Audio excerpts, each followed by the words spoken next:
138,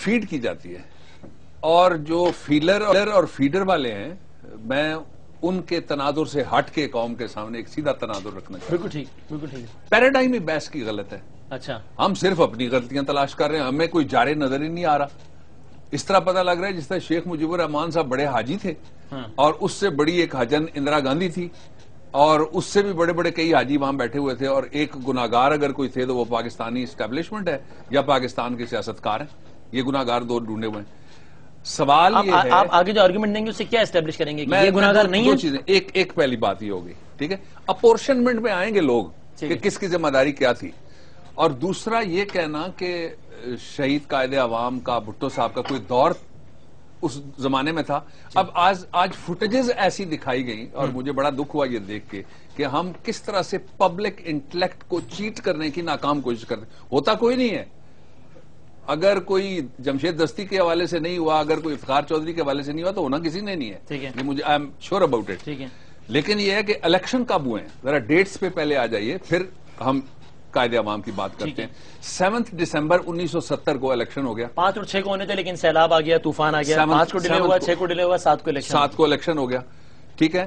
7 مارچ 1971 کو، اس سے ایک سال بعد، بنگلہ دیش کے بندو نے، جو ہمارا غدار تھا مجیب الرحمان، مجیب الرحمان کا غدار آف کورس وہ غدار تھا، اور کیا، روز اول سے غدار تھا؟ وہ غدار تھا، جب بھی اس نے غداری کی وہ غدار ہے۔ اس نے 64 کے انتخابات میں ایوب کے مقابلے میں فاطمہ جناح صاحبہ کا ساتھ نہیں دیا۔ میں سمجھتا ہوں کہ ساری زندگی اگر کوئی آدمی لا الہ کرتا رہے، آخر میں رام رام کرے، تو اس کو آپ کیا کہیں گے؟ اچھا، اور آپ کے اس کی کس پریسائز ایکٹ سے آپ اس کو غدار اسٹیبلش کریں گے؟ جو اس غداری کا اعلان اس نے 7 مارچ 1971 کو کہا، اس نے کہا میں پاکستان توڑ رہا ہوں، میں بنگلہ دیش بنا رہا ہوں۔ اور اس کا کیا کانٹیکسٹ؟ 7 مارچ کانٹیکسٹ جو مرضی ہو، غداری غداری ہوتی ہے، کانٹیکسٹ وہاں ریلیونٹ نہیں رہتا۔ یہ اس نے پلٹن میدان میں کہا، اس نے جلسہ عام کیا 7 مارچ، اس کی فوٹیجز ہے نا، وہ دکھانی چاہیے تھی آج۔ اچھا، اب آگے چلتے ہیں۔ اس کے بعد یہ 7 مارچ گزر گیا، اور جو بھٹو صاحب کا اقتدار ہے وہ شروع کب ہوتا ہے؟ 16 دسمبر کو تو ڈھاکہ فال ہو گیا، اور بھٹو صاحب برسر اقتدار آئے 20 تاریخ کو، جب دینے کے لیے کچھ بچا ہی نہیں تھا۔ تو ان کے پاس کون سا اختیار تھا کہ انہوں نے کسی کو روک لیا؟ چلیں اختیار پہ بعد میں بات کریں گے، before I go to Haroon sahib, لیکن مجھے صرف بتا دیجئے بھٹو صاحب کی یہ خواہش تھی یا نہیں انتخابی نتائج کے بعد بھی، اور اس خواہش کا ثبوت ان کی کئی تقاریر سے دیا جا سکتا ہے کہ جس میں وہ یہ چاہتے تھے کہ مجیب وزیر اعظم نہ بنے، میں بنوں، ایسا کچھ تھا؟ خواہش تو 6 سال جیسے جب تقرار کی رہی، اب وہ اپنے بیٹے کو ایک ٹکٹ دلوانے لگے، بہت بڑا اسمبلی میں اس کو لانے لگے۔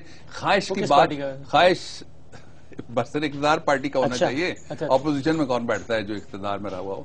خواہش تو میری بھی ہوگی، خواہش تو آپ کی بھی ہو سکتی ہے، اور خواہش کسی اور کی بھی ہو سکتی ہے۔ بابر دیکھیں، میری خواہش آج یہ ہو کہ میں وزیر اعظم بن جاؤں، خواہش کی بات تو یہ ایک معصومانہ یا بے وقوفانہ خواہش ہے، لیکن اگر میں الیکشن میں حصہ لوں، میری جماعت ہار جائے، اب میں کہوں ایک واٹ ایور کاز مجھے وزیر اعظم بننا ہے، اب اس خواہش کی نوعیت مجرمانہ ہے۔ یہ جو پاکستان کو اس وقت باہر جا کے مشہور کرنے والی ہماری ایک یہاں سے لڑکی گئی ہوئی ہے چھوٹی سی، اس نے بھی اس خواہش کا اظہار کیا یا نہیں کیا؟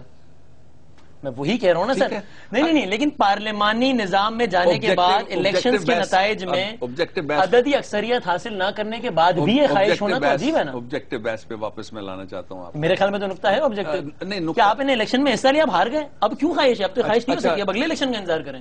نہیں، وہ ظاہر ہے جب گورنمنٹ فارمیشن ہوتی ہے، آخری دن تک جوڑ توڑ بھی ہوتے ہیں، خواہش رہتی ہے۔ خواہش اگر یہ کوئی کہتا ہے کہ یوٹوپیا میں رہتا ہے، تو کوئی ممکنات ہی نہیں تھے نا جس طرح کے نمبر آگے چلتے ہیں۔ میں نے کہا جی وہ وزیر اعظم تھا، تو کون تھا ملک کا صدر؟ کو بلیم کر وہ اس کو دیتا، ٹھیک، میں اس میں مزید آگے بڑھتا ہوں۔ کس کے پاس تھا اختیار؟ وہ اس کو دیتا۔ کس کے پاس تھا اقتدار؟ وہ اس کو دیتا۔ اچھا چلیں، میں یہ پوائنٹ لے کے ٹھیک ہے، تو بات ہوں۔ ہارون صاحب بہت شکریہ سر وقت دینے کا، آپ کو میری آواز آ رہی ہے؟ السلام علیکم۔ جی بالکل آ رہے۔ ہارون صاحب اس پہ کچھ فرمائیے گا، یہ آرگیومنٹ کتنا زیادہ ریئلسٹک یا اوور سمپلیفائڈ ہے کہ جناب یہ بھٹو صاحب کے دل میں اگر یہ خواہش تھی تو خواہش تو ہونا، اس میں کوئی معیوب بات نہیں، لیکن اختیار تو نہیں تھا، تو اگر مجیب وزیر اعظم نہیں بنا تو اس میں Bhutto sahib is not to be blamed, اور مجیب ایک غدار تھا، بھٹو قائد عوام تھے۔ سر گزارش یہ ہے کہ مجھے آج یہ احساس ہوا کہ بابر امان کتنے ذہین آدمی ہیں، کتنے زبردست وکیل ہیں۔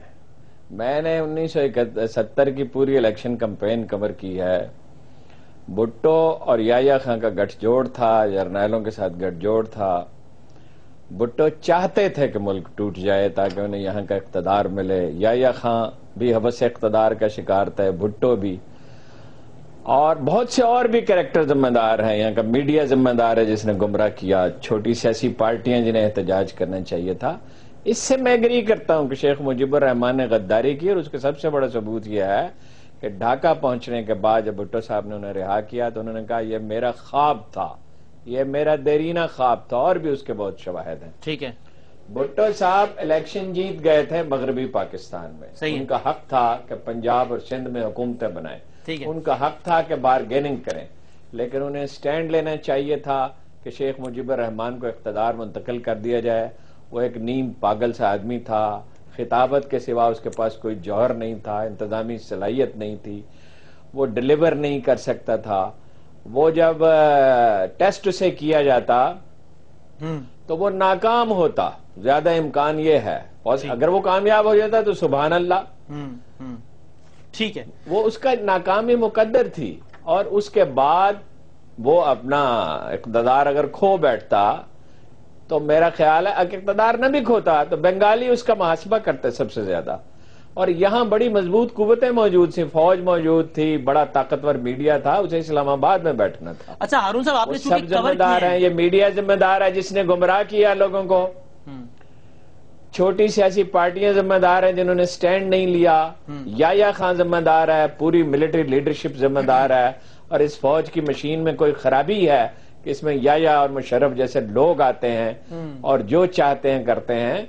پھر یہ بھی انہوں نے ٹھیک کہا، اس سے میں ایگری کرتا ہوں کہ انڈیا پہلے دن سے پاکستان توڑنا چاہتا تھا. نہرو نے کہا تھا شبنم کے قطروں کی طرح جو سورج کی اولین کرنوں میں تحلیل ہو جاتے ہیں پاکستان ختم ہو جائے گا. گاندھی یہی چاہتا تھا، انہیں بھی ہم نے بڑا، گاندھی کو تو لوگوں نے تقریباً پیغمبر ہی بنا دیا یہاں پاکستان میں اور انڈیا میں بھی، اور نہرو کو بھی جو قائد اعظم کے مقابلے میں بہت چھوٹا سیاستدان تھا. ٹھیک ہے. میرا خیال ہے کہ تجزیہ کرتے ہوئے ہمیں اپنی محبت اور نفرت پہ قابو رکھنا چاہیے اور ایمانداری سے فیصلہ کرنا. ٹھیک ہے. اور ہارون صاحب، before I go to Babar Rehman صاحب اگین، مجھے بتائیے گا، بہت سارے حوالے دیے جاتے ہیں نا. ایک تو اس ہیڈ لائن کا جو شاہ جی نے لگائی، مرحوم اللہ مغفرت کرے عباس اختر صاحب، خیر انہوں نے وضاحت بھی کی کہ جناب وہ ادھر ہم ادھر تم والا. لیکن ہارون صاحب یہ بتائیے، ایک یہ کہا جاتا ہے جناب کہ دسمبر کے انتخابات کے فوراً بعد بھٹو صاحب نے کہا کہ ملک میں 3 طاقتیں ہیں، فوج، عوامی لیگ اور پیپلز پارٹی، اور حالات کا تقاضا ہے کہ پاکستان میں جی انہوں نے اس سے زیادہ کہا. ان کی وہ تقریر میں نے رپورٹ کی ہے جس میں انہوں نے کہا سندھ اور پنجاب اقتدار کا سرچشمہ ہے، مال روڈ لاہور پہ، اور اس کی چابیاں میری جیب میں ہیں. اور شاہ صاحب نے بالکل صحیح سرخی لگائی تھی اور وہ آخری وقت تک اس پہ قائم رہے. وضاحت کیا ہے؟ وہ تو تقریر میں انہوں نے کہا تھا کہ وہاں اختیار تمہارے پاس، یہاں ہمارے پاس ہو، اسی لیے یہ سرخی لگائی گئی. وہ اس کے مخالف تو نہیں تھے. اور اسی انداز سے بھٹو کو پھانسی دی گئی تو بھٹو، ٹھیک ہے، اس میں نظمیں لکھی عباس اختر نے اور اس کتاب کا عنوان ذکر رکھا. صحیح ہے، صحیح ہے سر. 28 فروری 1971 کے لاہور کے جلسہ عام کا حوالہ دیا جاتا ہے جس میں 3 مارچ کو ڈھاکہ میں ہونے والے قومی اسمبلی کے اجلاس کا بائیکاٹ کا اعلان کیا اور دھمکی دی کہ پیپلز پارٹی کا جو بھی رکن قومی اسمبلی ڈھاکہ کے اجلاس میں جائے گا اس کی ٹانگیں توڑ دی جائیں گی. اگلے دن یحییٰ نے اجلاس ملتوی کر دیا. آن ریکارڈ یہ بات ٹھیک ہے ہارون صاحب؟ جی بالکل 100% ٹھیک ہے. اور اسی پہ تو احمد رضا قصوری والا جھگڑا شروع ہوا. اس نے کہا میں جاؤں گا، صحیح، اس لیے کہ وہ بالکل سادہ سا جذباتی آدمی تھا، مگر وہ نتائج کو سمجھ رہا تھا. ٹھیک ہے. اور عباس اختر بھی نتائج کو سمجھ رہے تھے، اور یہاں پاکستان میں اور لوگ بھی یہ بات کر رہے تھے. ٹھیک. پھر ایک تو آپ کی ذہانت کے تو معترف ہو گئے ہیں وہ آج مزید، لیکن کہتے ہیں کہ ذرا محبت اور تھوڑا سا پھر میں آبجیکٹیویٹی کی طرف واپس. یہ آبجیکٹیویٹی نہیں ہے، آن ریکارڈ کہہ رہے ہیں ٹانگیں توڑ دوں گا، آن ریکارڈ کہہ رہے ہیں طاقت کا. انہوں نے جو کہا مجھے ان کا بھی احترام ہے، ان کی رائے کا بھی میں احترام کرتا ہوں. اتفاق کرنا ضروری نہیں ہے. آپ جو کہہ رہے ہیں آپ کا بھی، آپ سے بھی اتفاق کرنا ضروری نہیں ہے. ذرا تھوڑا سا اب تھوڑا سا وہ آپ چھوٹے ہیں، آپ سے محبت کرتا ہوں. بالکل ایسا ہی، بالکل ایسا ہی. اچھا اب میں آپ جو کتاب پڑھ رہے ہیں یہ اصغر خان ہے، اور اصغر خان آپ کو پتہ ہی ہے نا، اصغر خان پینٹاگون ملتے جلتے نام ہے. میں جو جلسہ پڑھ رہا ہوں اس کا رپورٹر میں آپ کتاب دکھا دیجئے لوگوں کو. کتاب اصغر خان نہ اصغر خان نکلے، نہ تاریخ سے کچھ نہیں سیکھا، بات ختم ہو گئی. اچھا اب آگے چلیے. وہ سر جلسے میں کہیں رپورٹ کیا. اچھا ہارون رشید بھی کہہ رہے ہیں جلسے میں موجود، میں نے صرف راوی کی بنیاد پر ساری کہانی کو تو نہ جھٹلایا. ان کے بارے میں نے تبصرہ کر دیا، ان کے بارے میں بھی ذرا سن لیجئے نا. اب بھٹو صاحب کے بارے میں بھی کیجئے. جو یہ لوگ تھے یہ سارے شکست خوردہ تھے ان کے سامنے، اس لیے ان کے اپنے اپنے موقف ہیں، ان کو کوئی اہمیت تاریخ میں نہیں ہے، نہ ان کی کوئی تاریخی حیثیت ہے۔ وہ جو کہتے ہیں انہوں نے رپورٹ کیا وہ بالکل درست کہتے ہوں گے، یہ بالکل غلط کہتے ہیں اور اس کا سبب ہے۔ اچھا میں اب آپ کو نہیں ہے ان کا یہ تھوڑا سا آگے چلیں، ٹھیک آپ کے جذبات بہت بڑک اٹھے ہیں، پتہ نہیں آپ کو لگ رہا ہے، آپ کو لگ رہا ہے پہلے میں را چیف کی طرف آپ کو لے کے جانا چاہتا ہوں۔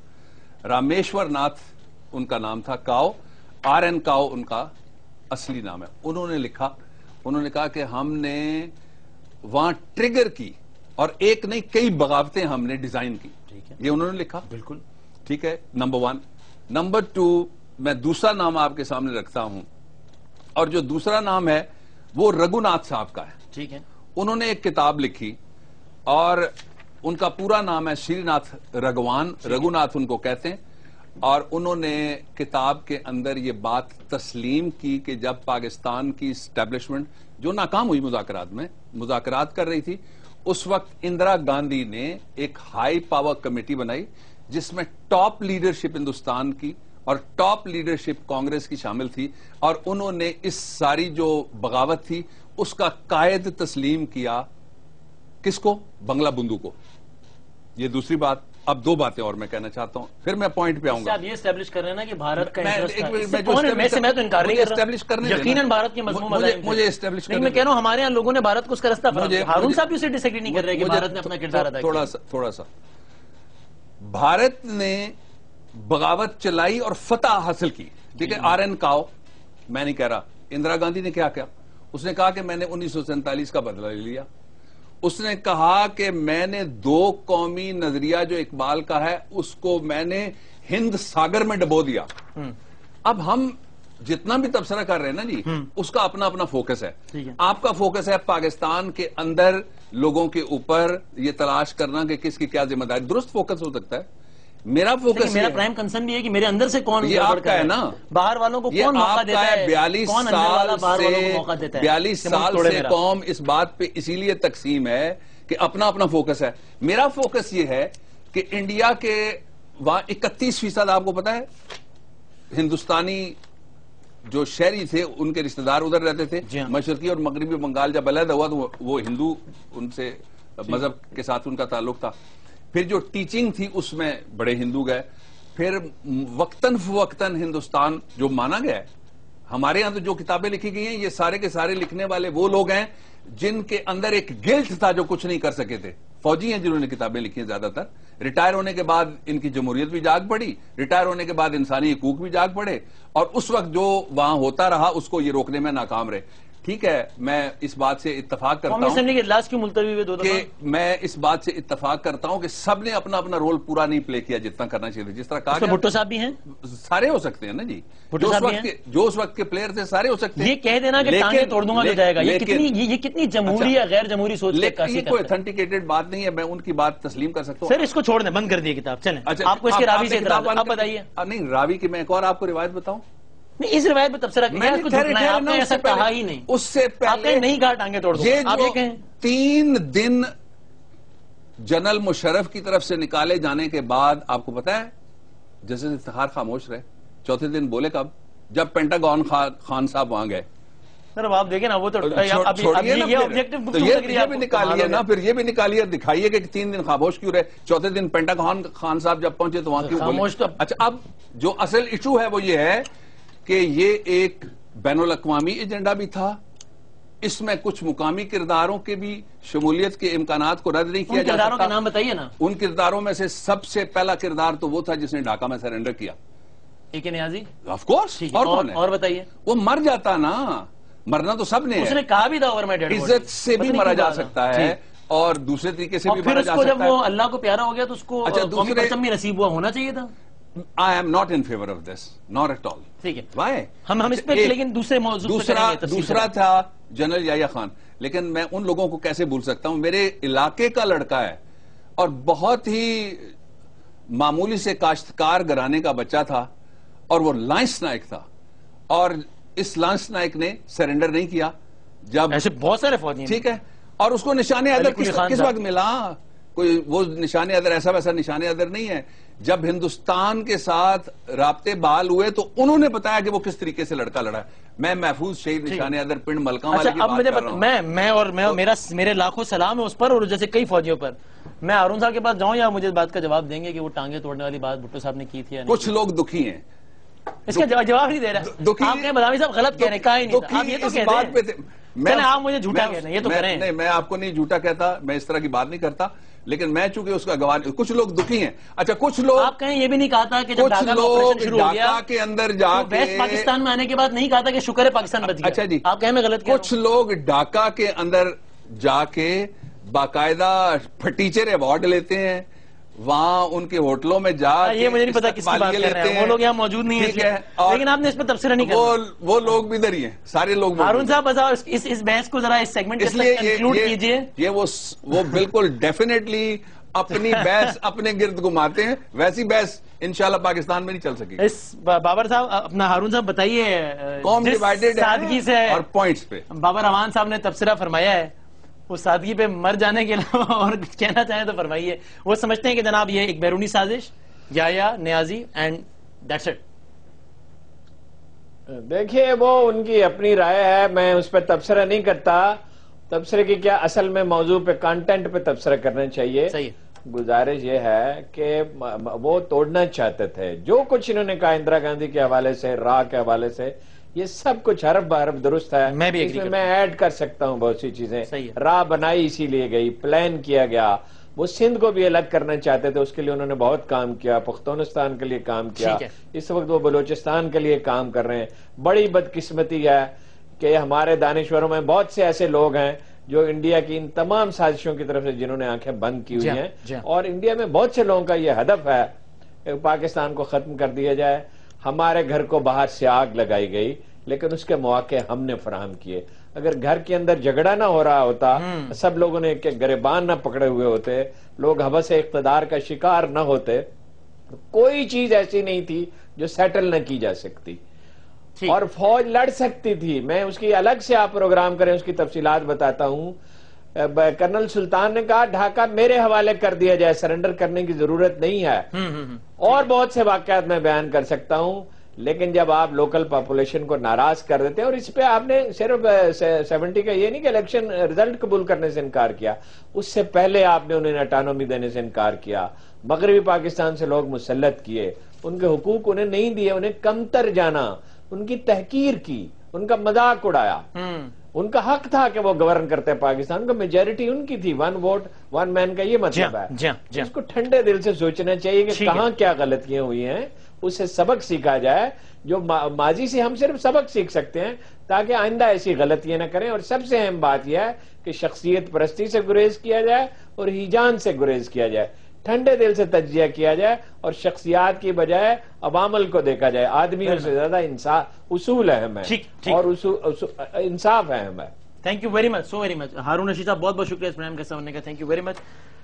ہم ایک بریک لیتے ہیں اور ایک دوسرا پہلو بھی ہے اس اسٹوری کا, ذرا اس پر بھی کچھ ہم بات کریں گے. ایک چھوٹے سے بریک کے بعد اس گفتگو کو آگے بڑھاتے ہیں. بابر اعوان صاحب ہمارے ساتھ موجود ہیں. اس پروگرام میں آپ کو ایک بار پھر خوش آمدید کہتے ہیں, اور آپ کے تاثرات بھی آ رہے ہیں اس پروگرام کے حوالے سے. ظاہر ایک ڈیبیٹ ہے, موضوعات پہ ڈیبیٹ ہونی چاہیے اور سبق سیکھنا چاہیے, اور تلخ حقائق کو بھی میرے خیال سے نہیں بھولنا چاہیے. مثلا یہ ایک بڑا تلخ ویژول ہے جو کہ جنرل محمد جمشید صاحب کا ہم آپ کو دکھانے لگے ہیں. وہ منظر کے جب وہ انڈین آرمی اور پھر اس کے بعد انہوں نے کہا ہتھیار برزمین. یہ وہ تلخ حقائق ہیں جن کو بھی یاد رکھنا چاہیے, اور پھر ان ذمہ داروں کا بھی تعین ہونا چاہیے. اور یقیناً اس سے کسی ادارے کے خلاف بات کرنا, اور جب وہ ادارہ فوج ہو تو پھر تو ہماری آنکھوں کا, یعنی کہ ہمارے سر کا تاج ہے. ظاہر ہے آج بھی یہ فوجی قربانیاں دے رہے ہیں اور ہمارے سر کا تاج ہیں, لیکن برے انڈیویجولز کسی بھی ادارے میں ہو سکتے ہیں, کوئی بھی ادارہ فرشتوں پر مشتمل نہیں ہے. ون آف دو سین ذرا دکھائیے گا جب وہ منظر جب یہ سرنڈر کیا گیا. ہتھیار بر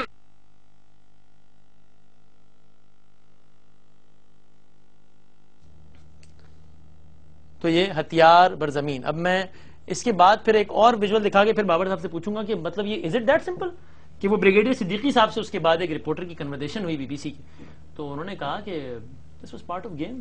مطلب یہ کرکٹ میں گلی ڈنڈے میں کھیلے ہار گئے جیت گئے, اور ملک کے لیے اس میں کوئی فرق ہے یا نہیں؟ بابا صاحب سے پوچھوں گا، ذرا دکھائیے بریگیڈیئر صدیقی صاحب انہوں نے کیا کہا اسی ایونٹ کے کچھ لمحوں بعد. It's all right. Part of the game, I suppose. It didn't cause you any qualms? Well, you can understand our feelings.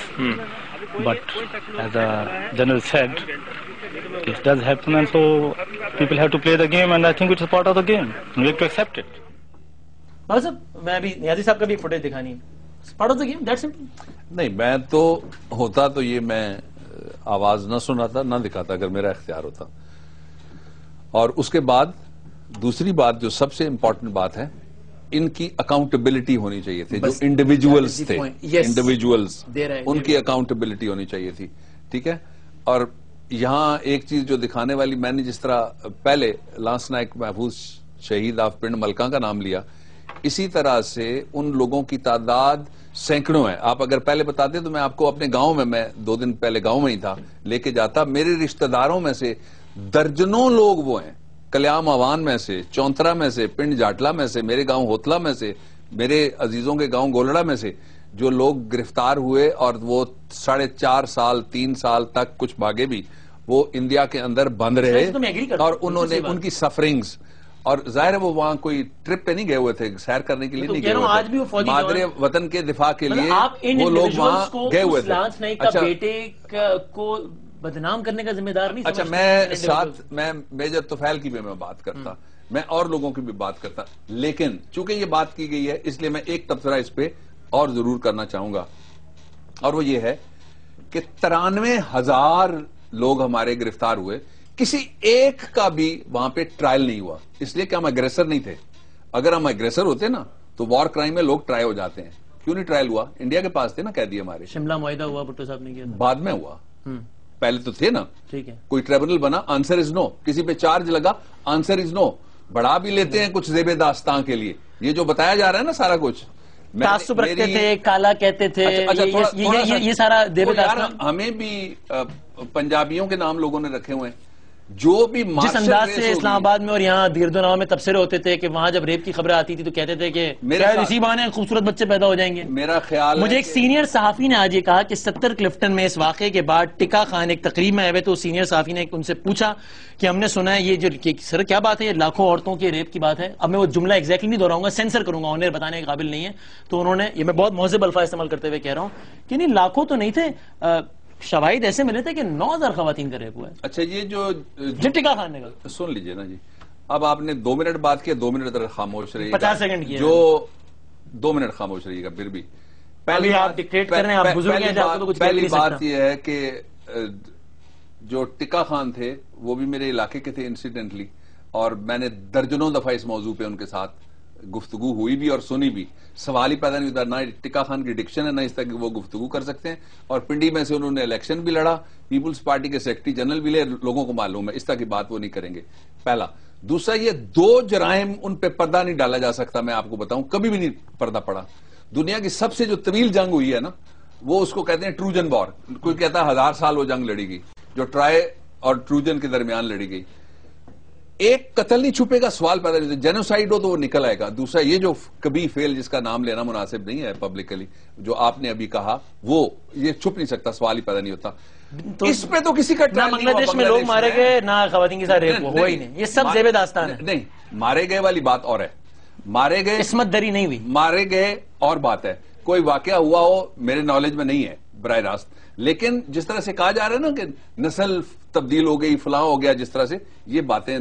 تو یہ جو جرنیل لکھتا ہے کہ نیازی صاحب جو ہے وہ انہوں نے کہا تھا کہ اس فلاں قوم کی نسل بدل دوں گا، یہ بھی نہیں کہا ہوگا. اس جرنیل نے استعفیٰ دیا، اس جرنیل نے فوج کی پینشن چھوڑی، اس جرنیل نے فوج کا پلاٹ واپس کیا، اس جرنیل نے فوج سے ریٹائرمنٹ ہوتے بعد کمیوٹیشن نہیں کروائی.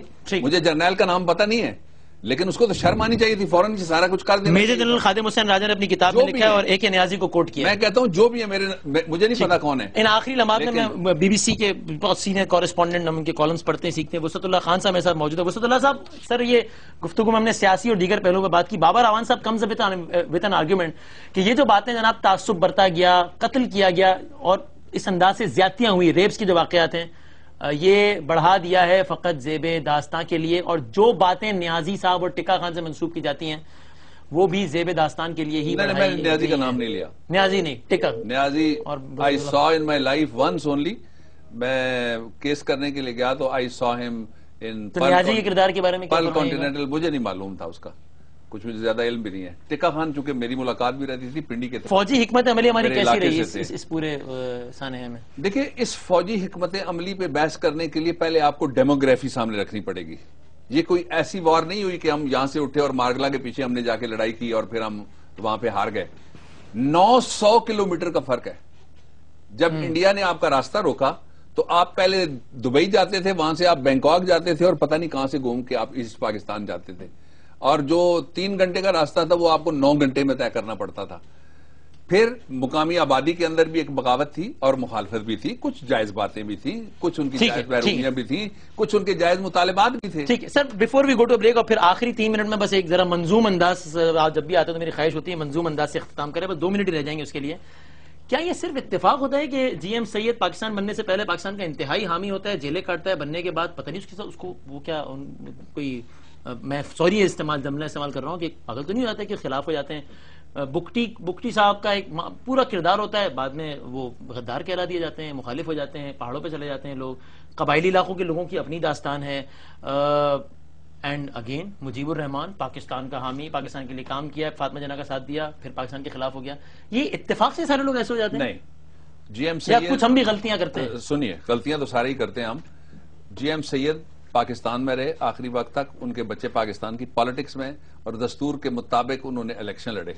جن باقیوں کے آپ نے نام لیے ان میں سے جو اکبر بگٹی صاحب محسن پاکستان ہے، انہوں نے اس جرگے میں شامل لوگوں نے ان کو بھی غدار جن لوگوں نے، نہیں ان کو کسی نے غدار نہیں کہا، جنہوں نے ان کے ساتھ زیادتی کی. میں نے بھی آرٹیکل لکھا، میں بھی بولا، ہم بھی جدوجہد کرتے رہے ان کے لیے. یہ وہ دوسری کیٹیگری ہے. ان کے اختلافات ہوتے رہے وقتاً فوقتاً اسٹیبلشمنٹ سے، اور ڈکٹیٹروں کی اسٹیبلشمنٹ سے ان کے زیادہ اختلافات. چلیں ٹھیک، ایک چھوٹے سے بریک کے بعد اب اس پروگرام کو ہم ذرا بابا روان صاحب سے کچھ منظوم سنیں گے اور اس آخری کلمات. ایک چھوٹے سے بریک کے بعد اس پروگرام کا اختتام کرتے ہیں.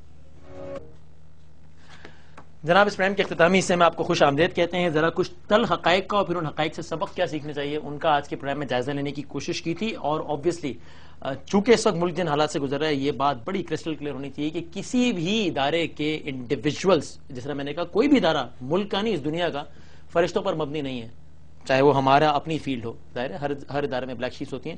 ان بلیک شیپس کو پوائنٹ آؤٹ کرنے سے ادارے کا وقار مجروح نہ ہو، یہ بات ملحوظ خاطر رکھنا بہت ضروری ہے. اس فوج نے جو قربانیاں دی ہیں اور دے رہی ہیں، اگر وہ ایک نیازی تھا جس کا شرمناک کردار انہوں نے دکھایا، تو ایک نیازی یہ بھی تھے سوات والے جی. تو یہ نیازی سے نیازی تک کی داستان بڑی قابل فخر بھی ہے، مایوسیاں بالکل بھی نہیں ہیں. میں بس آخر میں چاہتا ہوں، چونکہ بابا روان صاحب آپ ہمارے ساتھ موجود ہیں، میں تو یہ سمجھتا ہوں ضرور کہ ان پر تنقید ہونی چاہیے جنہوں نے اپنی ضد نہیں توڑی، ملک توڑ دیا. بس ہم نے کوشش کی سے بات کرنے کی. آخر میں آپ جب بھی آتے ہیں تو چونکہ میں آپ کے انداز خطاب کے ساتھ آپ کے اشعار کے انتخاب کا بھی بڑا فین ہوں ذاتی حیثیت میں، تو میں چاہتا ہوں اگر اس پروگرام کا کسی منظوم انداز سے اختتام ہو تو. اس سے پہلے میں شارٹ سا کامنٹ یہ ہے کہ دیکھیے پاکستان کے پاس ہمیشہ ہی کم آپشنز رہے ہیں. بنتے وقت بھی کم آپشنز تھے، خزانہ ادھر رہ گیا، فوج ادھر رہ گئی، وسائل ادھر رہ گئے. اب بھی ہمارے پاس کم آپشنز ہیں. ان کم آپشنز میں جو ہماری ادارہ جاتی پرفارمنس ہے، میں اس پہ مایوس نہیں ہوں.